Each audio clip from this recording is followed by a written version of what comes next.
The Breakfast Buddies bundle actually has 2 items in it. I've just got it in a storage pocket.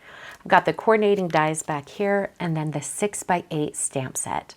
So I did want to show you something that's really fun about this particular stamp set, and it's on the back of the stamp packaging.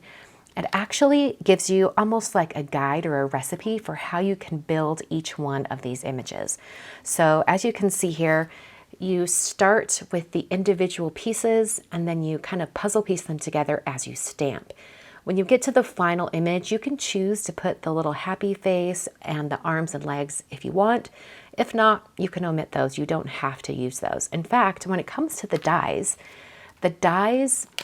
are not going to work if you want the legs and arms unless you're going to stamp those on some cardstock underneath where you have your die cut adhered. So, and you'll have a little bit of a white outline, and I'll show you that here in a moment. These are really, really fun, and the only thing you need to do when you're doing all this stamping is just you might want to look at the finished image to kind of remind yourself how everything pieces together. But it does come together fairly easily. So let's take a look at some of the cards that I made using this bundle. First up, I have a card with all of the images except the berries. I didn't have room for the berries on this 5x7 card, but you can see how they come together really nicely.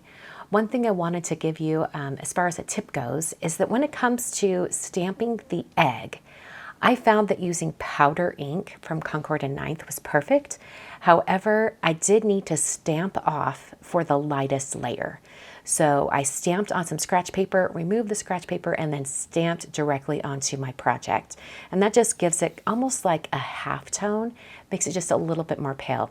Now, the darker blue that comes in for the shadows, that is actually the powder ink at full strength. So that's the difference between those two there. So as you can see, this is really fun. I also found it really fun to pick out colors for the bacon. The colors that I found worked best, and they're used here, is cayenne and sorbet. Sounds strange to use sorbet for bacon, but that actually is kind of the color of bacon. I thought that was really fun. Speaking of bacon, let's look at this card. I kept it really, really simple with just a little bit of ink blending around the outside edges. I die cut my little bacon friend right here and then stamped the greeting, "Don't go bacon my heart."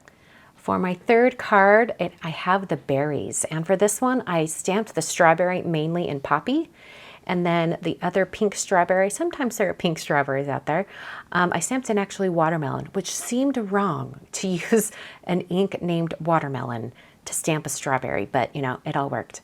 For the blueberry itself, the blueberry ink is a little bit too dark to have a black stamped face, so I actually stamped the face in white pigment ink, but I thought that was super cute. And for my fourth and final card using this bundle, I just decided to stamp that little egg, put the "You're Exceptional," kept it really, really simple, did a little bit of ink blending in some spots with the splatter texture stencil.